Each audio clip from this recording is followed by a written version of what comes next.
অভিষেক বন্দ্যোপাধ্যায়ের দ্রুত শুনানির আর্জি ফের খারিজ হাইকোর্টে। কণ্ঠস্বরে নমুনা দেওয়ার মামলায় অভিষেক বন্দ্যোপাধ্যায়ের দ্রুত শুনানির আর্জি খারিজ হয়ে গেল আদালতে।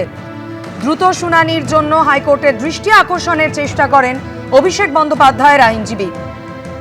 অভিষেক বন্দ্যোপাধ্যায়ের দ্রুত শুনানির আর্জি ফের খারিজ হয়ে গেল আদালতে। কণ্ঠস্বরে নমুনা দেওয়ার মামলায় অভিষেক বন্দ্যোপাধ্যায়ের দ্রুত শুনানির আর্জি খারিজ কলকাতা হাইকোর্টে। আরো বিস্তারিত এই বিষয় নিয়ে জানাবেন প্রতিনিধি সৌভিক মজুমদার আমাদের সঙ্গে রয়েছেন। সৌভিক, আদালতের কি পর্যবেক্ষণ? দেখো, তুমি জানো যে এই কণ্ঠস্বর সংক্রান্ত যে মামলা, সেই মামলার দ্রুত শুনানির জন্য আজকে অভিষেক বন্দ্যোপাধ্যায়ের আইনজীবীরা মাননীয় বিচারপতি সৌগত ভট্টাচার্যের দৃষ্টি আকর্ষণ করতে চান, কিন্তু মাননীয় বিচারপতি সৌগত ভট্টাচার্য স্পষ্ট জানিয়ে দেন যে আজকে দৃষ্টি আকর্ষণ করার দিন নয়, ফলে দ্রুত শুনানির যে আর্জির জন্য তারা দৃষ্টি আকর্ষণ করছিলেন সেটাকে খারিজ করা হয়েছে। এবং তার পাশাপাশি বলা হয়েছে যে সোমবার বা কলকাতা হাইকোর্টের পরবর্তী কার্যকালের যে দিন রয়েছে সেদিন আসুন, সেদিন দৃষ্টি আকর্ষণ করুন, তারপরে গোটা বিষয়টা কলকাতা হাইকোর্ট চিন্তা ভাবনা করে দেখবে। ফলে তুমি বুঝতে পারছো যে একাধিক মামলায় পরপর অভিষেক বন্দ্যোপাধ্যায় দ্রুত শুনানির যে আবেদন জানাচ্ছেন সেটা কিন্তু ইতিমধ্যে বহুবার কলকাতা হাইকোর্ট খারিজ করেছে এবং আজকেও সেই একই কাজ কলকাতা হাইকোর্টের তরফ থেকে করা হয়েছে। ধন্যবাদ সৌভিক। অভিষেক বন্দ্যোপাধ্যায়ের বিরুদ্ধে এবার নতুন মামলা দায়ের হলো। সেবাশ্রয় নিয়ে অভিযোগ ডায়মন্ড হারবার থানায়। অনুমোদন না পাওয়া চিকিৎসকদের নিয়ে বেআইনিভাবে শিবির চালানোর অভিযোগ। এর আগে আপনারা জানেন এই সেবাশ্রয় দুর্নীতির অভিযোগ, এবং সেই অভিযোগে অভিজিৎ দাস ববি তিনি বিষ্ণুপুর থানায় অভিযোগ দায়ের করেছিলেন। যে অভিযোগে তিনি 10 জনের নাম দিয়েছিলেন, যার মধ্যে একেবারে শুরুতে অভিষেক বন্দ্যোপাধ্যায়ের নাম ছিল। তাছাড়াও সেখানে জাহাঙ্গীর খানের নাম ছিল, বিধায়ক দিলীপ মণ্ডলের নাম ছিল। আর এবার অভিষেক বন্দ্যোপাধ্যায়ের বিরুদ্ধে নতুন মামলা দায়ের হলো ডায়মন্ড হারবার থানায়। রোগীদের সঙ্গে প্রতারণা, জালিয়াতি করা হয়েছে এই বলে অভিযোগ দায়ের হয়েছে ডায়মন্ড হারবার থানায়। একেবারে শুরু থেকেই ডায়মন্ড হারবারের তৃণমূল সাংসদের বিরুদ্ধে মাটি চুরির 300 কোটি টাকার অভিযোগ, ত্রাণ চুরির অভিযোগ, ত্রাণ দুর্নীতির অভিযোগ, 250 কোটি টাকার শ্রদ্ধার্ঘ যে প্রকল্প সেখানে দুর্নীতির অভিযোগের পর সেবাশ্রয় দুর্নীতির অভিযোগ করেছিলেন অভিজিৎ দাস ববি। এই নিয়ে চলতি সপ্তাহে তিনি বিষ্ণুপুর থানায় অভিযোগ দায়ের করেছিলেন। আর এবার সেই সেবাশ্রয় নিয়েই নতুন মামলা দায়ের হলো ডায়মন্ড হারবার থানায়। সরাসরি পার্থপ্রতিম ঘোষ রয়েছেন আমাদের সঙ্গে। পার্থ, সেবাশ্রয় নিয়ে আগে বিষ্ণুপুর থানায় অভিযোগ দায়ের হয়েছিল, এবার ওই একই অভিযোগ ডায়মন্ড হারবার থানায় দায়ের হলো।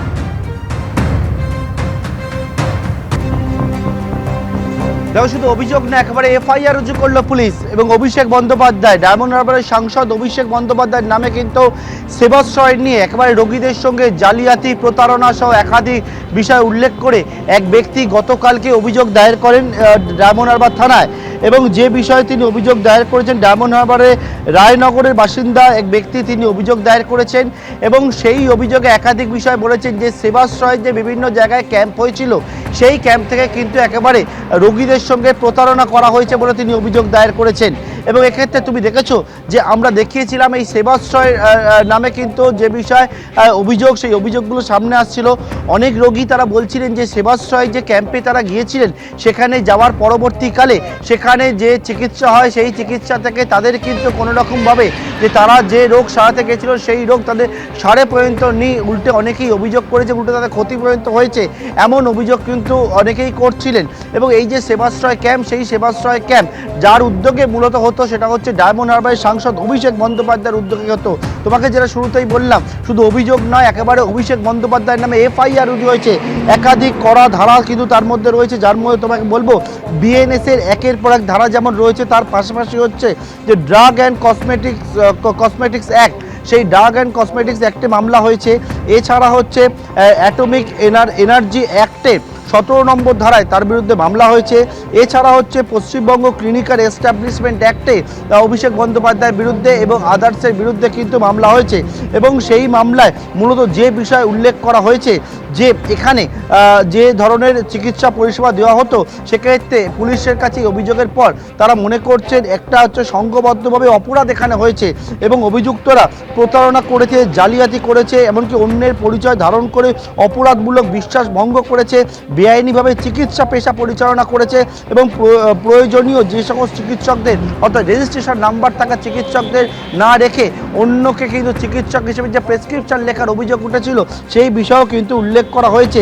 একেবারে বলছেন যে বিষয়টা যে বেআইনিভাবে ওষুধ এবং রোগ নির্ণয়ের যন্ত্রপাতি এখানে ব্যবহার করা, তেজস্ক্রিয় পদার্থের অবৈধ ব্যবহার করা, সংরক্ষণ করার মতো অবৈধ ব্যবহার এবং সংরক্ষণের মতো অপরাধ সংগঠিত করেছে এবং এর ফলে হচ্ছে জনস্বাস্থ্য এবং জননিরাপত্তা মারাত্মকভাবে বিপন্ন হয়েছে এবং এই সমস্ত বিষয়ে একেবারে অভিযোগ দায়ের করা হয়েছে এবং এই অভিযোগের তদন্তভার কিন্তু গ্রহণ করেছেন ডায়মন্ড হারবারের মহকুমা পুলিশ আধিকারিক বা এসডিপিও। তার নেতৃত্বে গোটা বিষয়টা খতিয়ে দেখে তদন্ত শুরু হয়েছে। অর্থাৎ অভিষেক বন্দ্যোপাধ্যায়ের বিরুদ্ধে ডায়মন্ড হারবারে তুমি জানো এর আগে আমফানে দুর্নীতি থেকে শুরু করে একেবারে মাটি চুরির অভিযোগে এফআইআর রুজু করেছিল পুলিশ। এবারে কিন্তু সেবাশ্রয় এই যে প্রকল্প সেই সেবাশ্রয় প্রকল্প নিয়ে যেটা বুড়ি অভিযোগগুলো সামনে আসছিল এবং এই সেবাশ্রয় প্রকল্প নিয়ে একদিকে হচ্ছে বিষ্ণুপুর থানায় ডায়মন্ড হারবারের বিষ্ণুপুরের বিজেপির নেতা তিনি একটা অভিযোগ করেছিলেন এবং তার পাশাপাশি গতকালকে ডায়মন্ড হারবার থানায় কিন্তু অপর আরও এক ব্যক্তি অভিযোগ করেছেন অভিষেক বন্দ্যোপাধ্যায় এবং অন্যান্যদের বিরুদ্ধে এবং সেই অভিযোগের পর একবার এফআইআর রুজু করে এসডিপিও নেতৃত্বে তদন্ত শুরু করলো পুলিশ। ধন্যবাদ।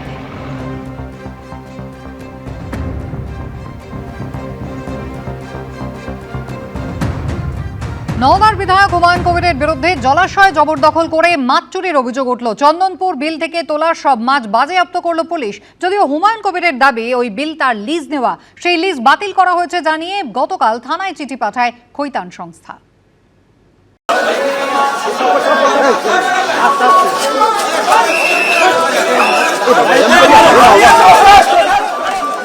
বিধানসভা ভোটের আগে শওকত মোল্লাকে নিয়ে ভাইরাল হয়েছিল এই গান। এবার তারই প্রাক্তন সহকর্মী বর্তমানে নওদার আমজনতা উন্নয়ন পার্টির বিধায়ক হুমায়ুন কবিরের বিরুদ্ধে উঠল মাছ চুরির অভিযোগ। বৃহস্পতিবার জানিয়ে হুলস্থুল কাণ্ড বাঁধল মুর্শিদাবাদের শক্তিপুর এলাকায়। 280 বিঘার এই চন্দনপুর বিলে জাল ফেলে মাছ তুলছিলেন হুমায়ুন কবিরের লোকজন। আচমকা সেখানে হাজির হন শক্তিপুর থানার পুলিশ। সব মাছ বাজেয়াপ্ত করেন তারা। পুলিশের দাবি চন্দনপুর বিল জবরদখল করে রেখেছিলেন হুমায়ুন কবির। ওই জলাশয় অন্য কারোর লিজ নেওয়া রয়েছে।